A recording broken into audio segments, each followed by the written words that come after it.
ही जाती है। ये पर्वत श्रृंखलाएं मेरे प्राचीन अस्तित्व के प्रमाण हैं। प्रकृति ने मुझे कई नदियों के भी उपहार दिए हैं। इन छोटी छोटी पहाड़ियों की आगोश से नदियां शुरू होकर पड़ोसी देश बांग्लादेश में बहती हैं। धलाई, खोवाई, जूरी, लोंगाई और मनु उत्तर की ओर, फेनी और मुहुरी दक्षिण पश्चिम की ओर, जबकि गोमती पश्चिम दिशा में बहती है। इन नदियों की धाराओं में मेरे अतीत के निशान हैं।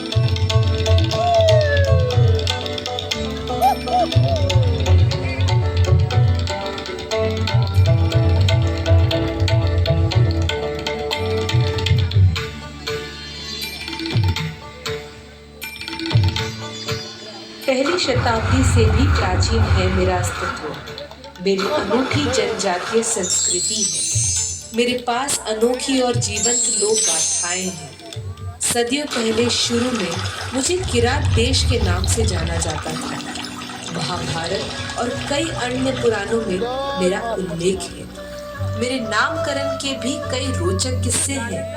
अधिकतर प्राचीन ग्रंथों में मुझ पर शासन करने वाले महाराजाओं को चंद्रवंश क्षत्रिय कहा गया है।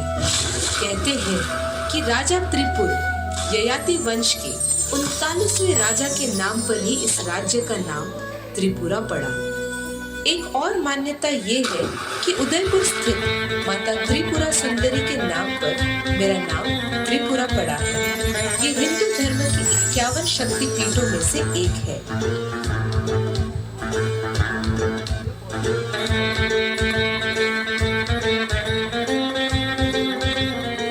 युगों से मेरा अस्तित्व, सदियों से मुझ में प्राण है। वेदों में है मेरा वर्णन, पुराणों में मेरे प्रमाण हैं। मेरे बारे में प्रामाणिक जानकारी 1279 से मिलती है। पहली बार गौड़ सुल्तान के मदद से त्रिपुरा के एक राजा ने संगठित राज्य की स्थापना की।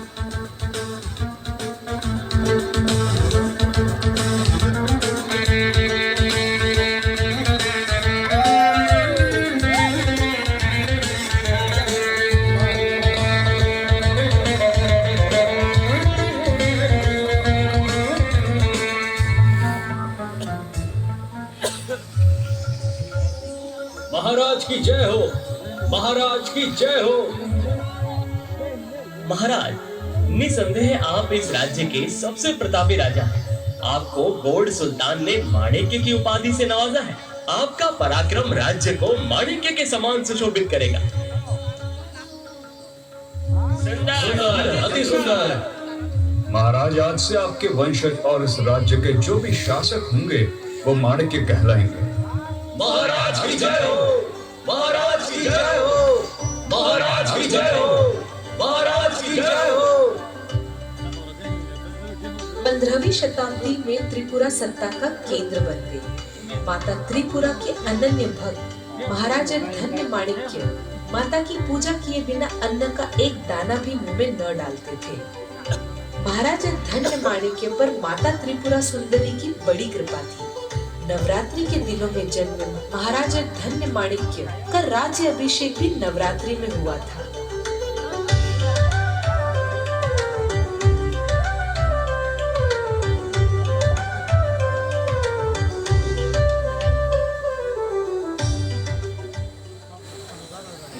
महाराजा धन्य माणिक्य आगे चलकर त्रिपुरा के सबसे महान राजा हुए, किंतु महान लोगों के हिस्से में संघर्ष भी महान आते हैं।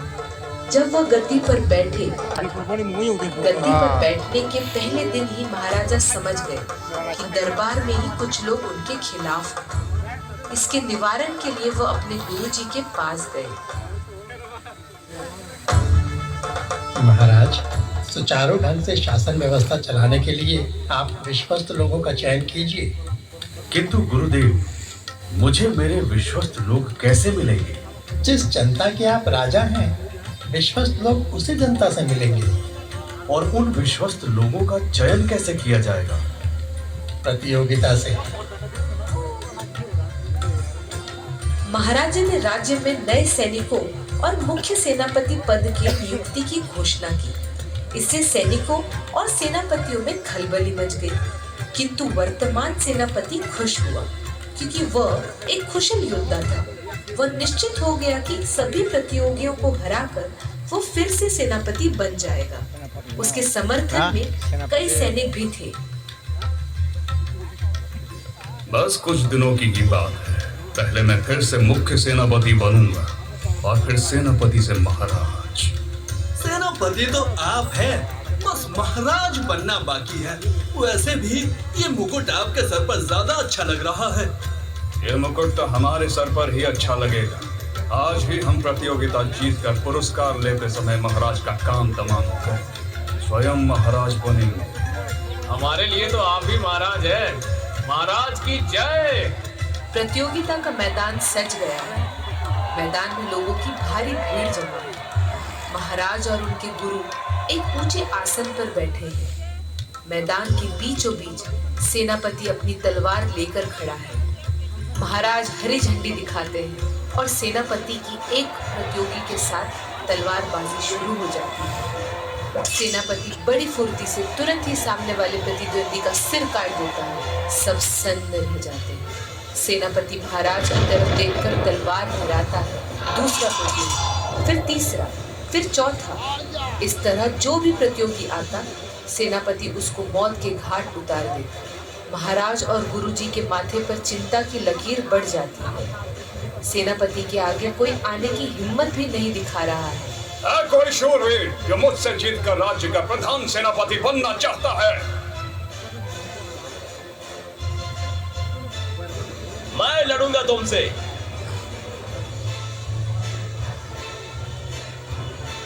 बच्चे, तुम अपनी जान से हाथ धोना चाहता है? चला जा। मैंने 200 प्रतिद्वंदियों को हराया है। तू तो मेरे एक ही बार में दम तोड़ दे। मैं तुमसे बात करने नहीं, प्रतियोगिता करने आया। तो आरंभ करें।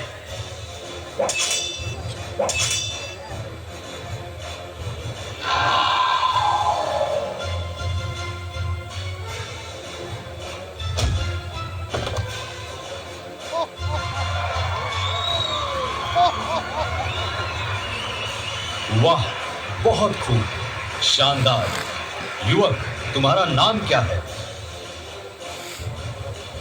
महाराज, मेरा नाम कचाक है।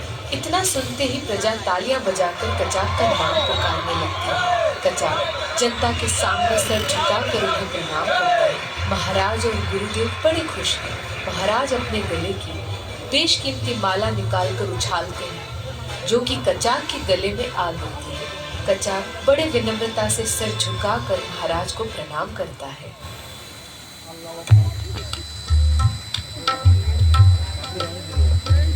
कचाक, आज से तुम हमारे प्रधान सेनापति हुए। हम तुम्हें राय की उपाधि देते हैं। आपके इस विश्वास के लिए मैं आभारी हूँ महाराज। मैं आपकी एवं त्रिपुरा राज्य की सुरक्षा की सौगंध खाता। अपने अंतिम सांस तक मैं राज्य की सेवा में लगा रहूंगा। हमें तुमसे यही उम्मीद है। परंतु इस बार उसने राज्य के एक सफेद हाथी को बंदी बना लिया है और हाथी के बदले युद्ध की चुनौती दे रहा है। राय कचाक, तुम बहुत नीडर और जाबाज हो, इसमें कोई दो राय नहीं है। किंतु इस शत्रु से मुकाबला करना बहुत मुश्किल है। वो पहाड़ी की इतनी ऊंचाई पर रहते हैं जहां चढ़ने के चक्कर में हमारे सैनिक अपनी जान गंवा देते हैं। महाराज, मनुष्य के इरादे से बड़ा कोई भी पर्वत या पहाड़ी नहीं। मैं आपको वचन देता हूँ कि इस बार शत्रुओं को सबक सिखाकर सफेद हाथी उनसे वापस लेकर ही आऊंगा। आप बस हमें आशीर्वाद दें। हमारा आशीर्वाद तो सदैव तुम्हारे साथ है। इस अभियान के बाद जब तुम विजयी होकर आओगे तो हम हसम भोजन का आयोजन बड़ी धूमधाम से करेंगे। पहाड़ी पर चढ़ना असंभव जैसा था, किंतु राय कचाक के लिए तो जैसे असंभव शब्द बना ही नहीं था। उसने मदद के लिए अपने भाई गोसोम को बुलाया।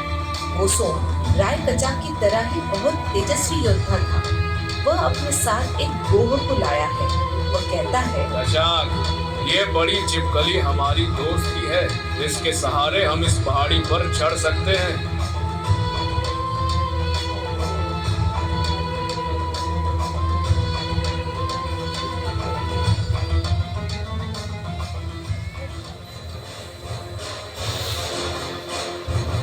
ये सेनापति कचाक हम लोगों का कुछ नहीं बिगाड़ सकता है। सही बोले तुम, अभी तो एक ही हाथी लाए हैं, जल्द ही और भी हाथी लाएंगे। इस पहाड़ी पर चढ़कर हम तक पहुंचने से पहले वो ऊपर पहुंच जाएंगे।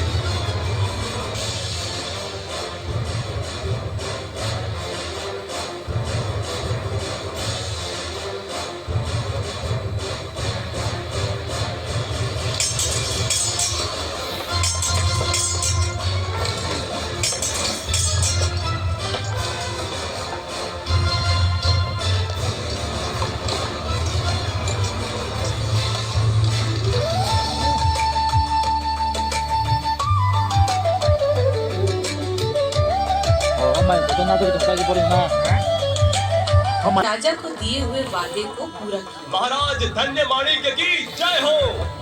महाराज, मेरी और मेरे भाई कोसोम की ओर से ये सफेद हाथी का उपहार स्वीकार करें। हमें तुम्हारा ये उपहार पसंद आया। तुम्हारी तरह तुम्हारे भाई कोसम को भी मैं सेनापति घोषित करता हूँ और कोसम को भी राय की उपाधि देते हैं। राजा ने अपने वादे के अनुसार हसम भोजन करवाया। हसम भोजन त्रिपुरा के महाराजा और उनकी प्रजा के बीच के संबंध को और प्रगाढ़ करने का पर्व था, जो कि बाद में काफी समय के लिए बंद हो गया था। किंतु वर्तमान महाराजा श्री प्रद्योत देव बर्मन ने सन 2016 से इसे फिर से शुरू किया है। जनता और उसके महाराजा के बीच मधुर संबंध फिर से स्थापित होने लगा है। जय हो। राय कचाक, तुम हमारे प्रधान सेनापति नहीं बल्कि राज्य के एक अनमोल आभूषण हो। आज तुम्हारे कारण ही हमारा राज्य मेहरकुल, गंगा मंडल, कैलागढ़, 12 तखत तक पहुंच गया। हम तुम्हें राज्य के सर्वोच्च सम्मान से सम्मानित करने की घोषणा करते हैं। महाराजा धन्य माणिक्य की जय। महाराजा धन्य माणिक्य की जय। आज मेरी नहीं, सेनापति राय कचाक और राय कोसम की जय करिए। सेनापति राय कचाक की जय। सेनापति राय कोसम की जय।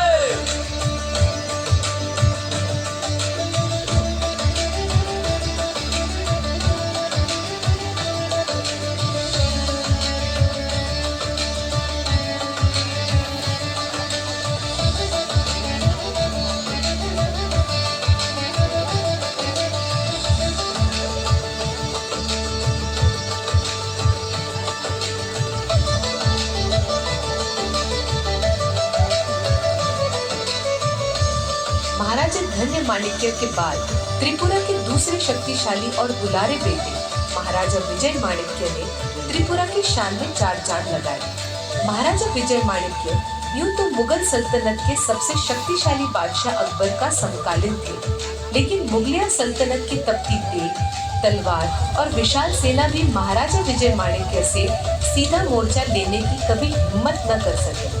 अकबर इसी दर्द के साथ मर गया कि वह त्रिपुरा का बाल बांका भी न कर सका।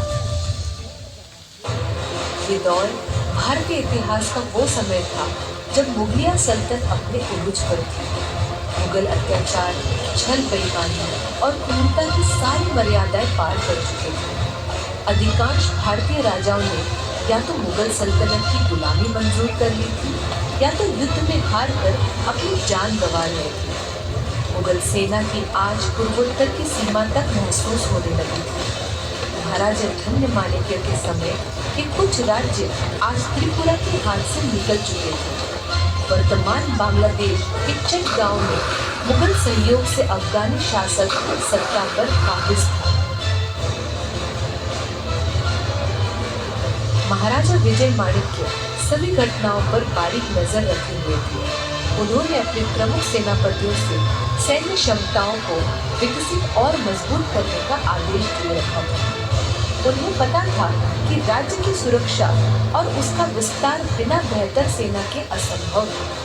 आपको पता है, महाराजा के उन सुझावों के परिणाम स्वरूप कुछ ही समय में त्रिपुरा राज्य के पास महाराजा विजय माणिक्य के पास अब तक की सबसे बड़ी सेना का लश्कर तैयार हो गया। क्या आप अंदाजा लगा सकते हैं कि उस समय त्रिपुरा की सेना में कितने पैदल सिपाही, हाथी, घुड़सवार और नौकाएं रही होंगी? नहीं ना? चलिए खुद जान लीजिए। वज्भातिन प्रति सिंधुसी लक्ष्य स्नाय श्री श्री विश्वेश्वर त्रिपुरा महेश महाराज विजय माणिक्य देव की जय। बताएं सेनापति, आज हमारी सेना में पैदल सैनिक, हाथी और घुड़सवारों की संख्या कितनी हो चुकी है? महाराज, आज हमारे पास 2 लाख पैदल सेना, 10,000 दुनिया की सबसे बेहतरीन और दुर्लभ घुड़सवार सेना, अद्भुत 2,000 हाथियों और 5,000 नावों से सुसज्जित एक दुर्जय सेना है। सेनापति, आपने हमारे मन मुताबिक राज्य की सेना का गठन किया है।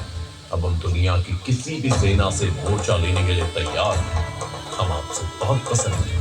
महाराज अपने गले की बेशकीमती माला निकालकर उछालते हैं। हार जरूर दे रहे हैं। एक महाराजा को अपने सेनापति से क्या चाहिए हो सकता है? उस मोती के राज्य में सबसे प्रतापी और दूरदर्शी शासक थे। इन्हें आधुनिक त्रिपुरा के वास्तुकार के रूप में जाना जाता है। इन्होंने त्रिपुरा पर किसी शासक नहीं, वरन एक आदर्श पिता के रूप में शासन किया, जिसने त्रिपुरा को अपनी जागीर नहीं, अपना घर मानकर घर की उन्नति के लिए सभी संभव प्रयास किया। उनकी प्रगतिशील नीतियों और विकासात्मक पहलों के कारण उनका शासनकाल आधुनिक त्रिपुरा के इतिहास का सुनहरा दौर माना जाता है। महाराजा वीर विक्रम के नेतृत्व में त्रिपुरा ने बुनियादी ढांचे और शिक्षा में पर्याप्त प्रगति की। महाराजा ने दुनिया भर की सैर की और दुनिया के तत्कालीन प्रमुख हस्तियों से भेंट की। एफ.डी. रूजवेल्ट, हिटलर, मुसोलिनी से उनकी निजी मुलाकातें होती थी। ऑस्ट्रिया, इटली, हंगरी और ब्रिटिश राजघराने से उनके निजी ताल्लुकात भी रहे हैं। उन्होंने द्वितीय विश्व युद्ध की समाप्ति पर radio channel voice of America से भाषण भी दिया। महाराजा वीर विक्रम किशोर के शासन काल में देश अंग्रेजों के अधीन था। मुश्किल परिस्थितियों में भी महाराजा ने त्रिपुरा में विकास के अनेकों कार्य असंभव से प्रतीत होते हैं। पैर तो वर्तमान में थे, किंतु नजर भविष्य पर ही रही। सार्वजनिक भवनों और शहरी सुविधाओं की योजना और निर्माण के साथ उन्होंने राज्य की राजधानी अगरतला को आधुनिक बनाने में भी महत्वपूर्ण भूमिका निभाई थी। महाराजा वीर विक्रम इस बात से बहुत अच्छी तरह से वाकिफ थे कि शिक्षा ही उनके राज्य को देश और दुनिया के बराबर खड़ी कर सकती है। उन्होंने उच्च शिक्षा को बढ़ावा देने और सुशिक्षित नागरिक तैयार करने के लिए अगरतला में विद्यापटन कॉलेज की स्थापना की, जो बाद में महाराजा वीर विक्रम कॉलेज हो गया। इसके अलावा उन्होंने कई स्कूलों और कॉलेजों की स्थापना की। उन्होंने बिना किसी भेदभाव के समाज के प्रत्येक वर्ग के लिए कार्य किया। यही कारण रहा कि त्रिपुरा इनके शासन काल में सामाजिक और आर्थिक रूप से खूब फला फूला। आज जबकि कहा जाने लगा है कि दुनिया का कोई इज्म जैसे कम्युनिज्म, कास्टिज्म, रेसिज्म नहीं बल्कि ट्यूरिज्म चलेगा और यह पंचायती राज और म्युनिसिपल सिस्टम की शुरुआत करना। उन्होंने अपने समय में ही अगरतला को स्मार्ट सिटी बनाने का काम शुरू कर दिया था। इसके लिए उन्होंने बाकायदा शहर की प्लानिंग का ब्लूप्रिंट और नक्शा स्वयं बनाया था। महाराजा वीर विक्रम किशोर की सौंपी गई बुनियाद पर ही विकसित, सुशिक्षित और संपन्न त्रिपुरा की बुलंद इमारत खड़ी की जा रही है। जनता के सपनों को उड़ान दिया, सबको शिक्षा और विज्ञान दिया, आशा की मंजिल को राह दिखाई, त्रिपुरा को समृद्धि का सोपान दिया। महाराजा वीर विक्रम किशोर को अपनी प्रजा से बहुत प्रेम था। एक बार वह अमेरिका की अपनी यात्रा पर गए थे। वहां उन्होंने अमेरिका के मूल निवासियों रेड इंडियंस के प्रति होते अत्याचारों और उनके अधिकारों के हनन को देखा। वैसी स्थिति त्रिपुरा में कभी न हो। त्रिपुरा की जनजाति भी इस तरह की यातनाओं के शिकार न हो, इसके लिए उन्होंने त्रिपुरा में जनजातियों की धरती की सुरक्षा निश्चित कर दी। उनकी उसी सूझबूझ का परिणाम है कि जनजाति की धरती की सुरक्षा हो सकी। उनके इसी रिजर्वेशन को आधार बनाकर तथा आगे चलकर त्रिपुरा जनजातीय क्षेत्र स्वायत्त जिला परिषद यानी Tripura tribal areas autonomous district council यानी TTAADC का गठन हुआ। महाराजा वीर विक्रम किशोर माणिक्य ने राज्य का सर्वांगीण विकास किया। वह त्रिपुरा के ऐसे नायक हैं जिनकी स्तुति राज्य के आदिकाल से खड़े पर्वत सदियों से बहती नदियां कर रही हैं। त्रिपुरा के इस नायक राजा वीर विक्रम का स्वर्गवास भारतीय स्वतंत्रता के कुछ समय पहले मई 1947 में ही हो गया। उस समय उनके पुत्र महाराजा किरण विक्रम किशोर नाबालिग थे।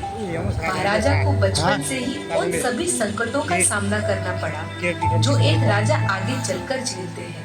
Om rasa salang Malaya le. Nah, bisa kaba.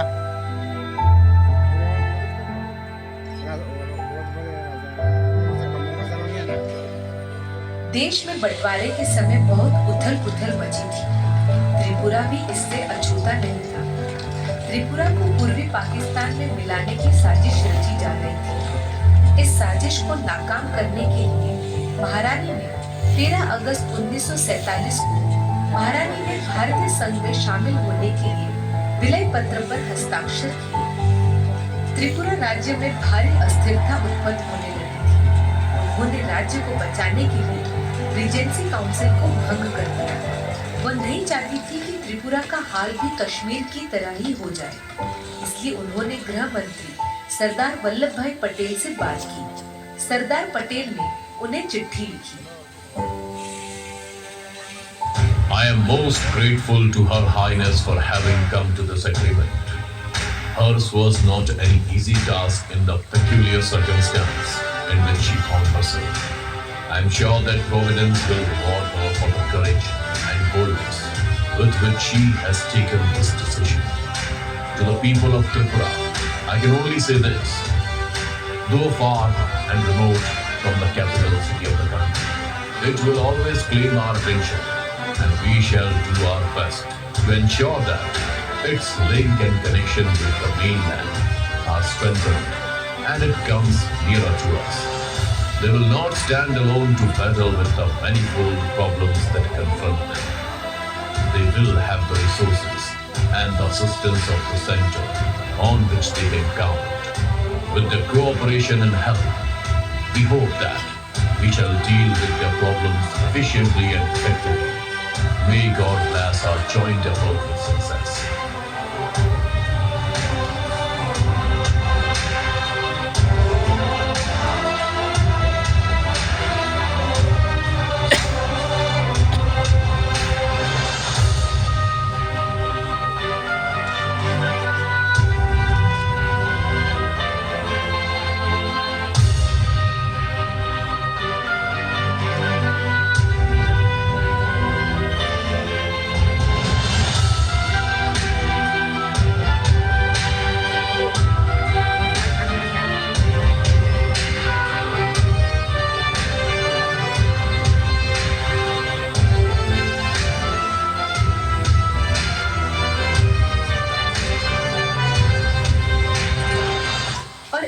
Sardar Vallabh भाई पटेल जी के इस आश्वासन के बाद ही केंद्र की तरफ से त्रिपुरा राज्य की संस्कृति उनके अधीन जो 15 अक्टूबर को प्रभावी हुआ और त्रिपुरा भारत का अंग बन गया। महारानी कंचन प्रभा के साहसिक प्रयासों के बाद ही त्रिपुरा भारत का हिस्सा बन सका। आज त्रिपुरा भारत देश का अभिन्न अंग है और देश की खुशहाली और समृद्धि में अपना योगदान देते हुए तरक्की के नए पायदान पर चढ़ता जा रहा है।